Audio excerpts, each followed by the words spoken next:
over now to Mr. Saman Zia-Zarifi, who joins us from the International Commission of Jurists, where he serves as Secretary General, to whom we have posed the question. That despite the adoption of the Universal Declaration in 1948 and the International Covenant on Economic, Social, and Cultural Rights in 1966, the progress achieved in the realization of economic, social, and cultural rights really has not been as strong as we would have liked in practice. So what are your suggestions and advice to advance the operationalization of economic, social, and cultural rights? And what concrete actions would you like to see taken by OHCHR and member states? You have the floor. Thank you very much, Madam Chair, Your Excellencies, and colleagues. The question posed to me has quite a negative bias, of course. It says that not much has been done in terms of development of economic, social, and cultural rights. And I have to say that maybe it's not as grim. Simply having this meeting here, I think, is an important step forward. And that's good to keep in mind. Over the last 2.5 days, we have heard numerous states and speakers, of course, talk about the importance of economic, social, and cultural rights, and the fact that the COVID-19 pandemic and this crisis so clearly highlighted the importance of realizing these rights. But of course, also some of the reverses that have been mentioned, huge reverses on eradication of poverty, on educational achievements, especially for women and girls, huge growth in wealth disparity. The wealthiest have gotten enormously wealthier, while the poor have gotten poorer. And of course, geographic disparities between what we would call the wealthy global north and the less wealthy countries in terms of access to medicine and the right to health in general. So we take the statements by states about the importance of these rights and their commitment to these rights very, very seriously. We were very encouraged by the UNGA resolution. And what brought me here is the note in that resolution that the Office of the High Commissioner should strengthen its work in this regard, and we've heard some of that today. It was very encouraging also to hear from Madam Fraser about the improvements within the UN system in terms of incorporating and mainstreaming human rights, and particularly economic, social, and cultural rights in the work of the UN. All of this is very encouraging. Of course, as a member of civil society, I have license to be a little less diplomatic and say that working with our colleagues, human rights defenders, civil society across the world, and for me here in Geneva, the truth is that OHCHR and human rights remain systematically under-resourced and underfunded within the UN system. I think regularly the budget for human rights within the UN system remains at, I think, 3 to 5%. I think last year was a particularly good year. I think the budget was up to 5%. And notwithstanding the Secretary General's call for action and the establishment of a new mechanism in the field to encourage and mainstream human rights issues, especially into the work of country teams and resident coordinators, I think the truth remains that there is a lot of room for improvement in this regard. So the concrete steps that I suggest, based on the work of the International Commission of Jurists and our colleagues, again, around the world and here, are really twofold. The first is that OHCHR must be given greater support, greater resources to work on economic, social, and cultural rights. This has to happen at the national level, at the regional level, and at the global level. But that's not just it. It's quite unfair to place the entire burden on OHCHR. Madam Chair, you mentioned the visit of the 25 or 30-person World Bank team to Cambodia and how jealous you were of that. We would love simply to see the World Bank refer to legally binding human rights obligations in its work, something that very rarely occurs. So it's unfair to just say that OHCHR should be given more macroeconomists. It really should be that the World Bank should take very seriously the obligations of its member states that they have signed and are binding on them.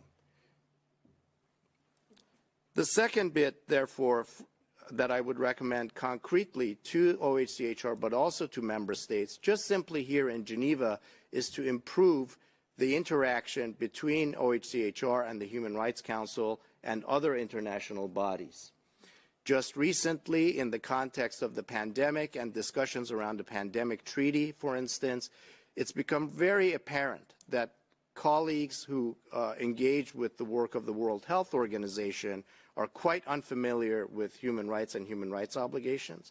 And in fact, in the context of the pandemic treaty, civil society and human rights organizations in particular had a very difficult time even being able to provide input into the discussions. And when we raised the issue of human rights, well, I mean, we were almost thrown out of the room, is all I can say. And I think it's clear to see that there is not sufficient attention given to human rights, even in the small environment of Geneva, at the World Health Organization, at the WTO, at the IMF, and there should be clearly much greater ability to coordinate and discuss human rights in those forums and not to discuss macroeconomics within OHCHR. I think there's an issue of resources going both ways. So just to come back and put a little bit more meat on the suggestions, clearly OHCHR is under-resourced across the board. That's apparent. In part, that's because of the false distinction between development and assistance and human rights that has plagued the work of the UN system for decades. Even the fact that what we refer to is that protecting human rights is key to supporting the Sustainable Development Goals has it exactly the opposite. The reason we need sustainable development is so that governments can fulfill the obligations to provide and promote the best human rights of people. That's the only function that governments really have. So it's the Sustainable Development Goals that should be supporting human rights. And even there, what we see is that the Sustainable Development Goals, 90% based on human rights, don't really refer to human rights clearly. So OHCHR clearly needs more resources, and it clearly needs more resources on some of the issues that we've heard about today on economic, social, and cultural rights. The SURGE initiative that we heard about today, the ability to look at the checklist on building back better from COVID are good steps forward. The guidelines on looking at human rights and budget development are quite important steps forward for OHCHR, but OHCHR remains chronically under-resourced. Every OHCHR field presence should have at least one expert who can look at ESC rights. And I mean, even that sounds, frankly, slightly ridiculous. ESC rights, the expert in education, health, sanitation, but let's agree that there is such a thing as ESC rights, and let's suggest that field presences should include those.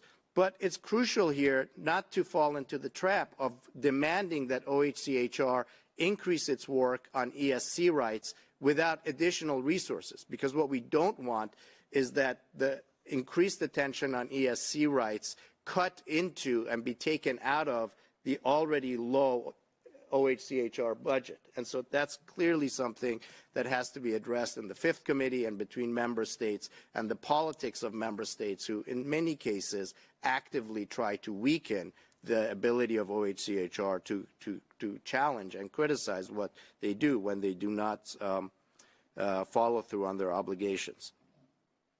Another crucial role for OHCHR in this regard is supporting civil society and civil society's expertise on human rights defenders. We all know that human rights defenders are increasingly facing real risks, including being killed for their work, mostly on economic and social and cultural rights.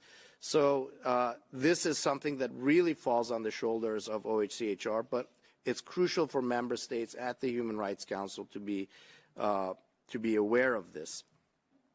And we can't just talk about OHCHR and its expertise without mentioning the crucial fact that the treaty bodies and the special procedures are themselves chronically underfunded.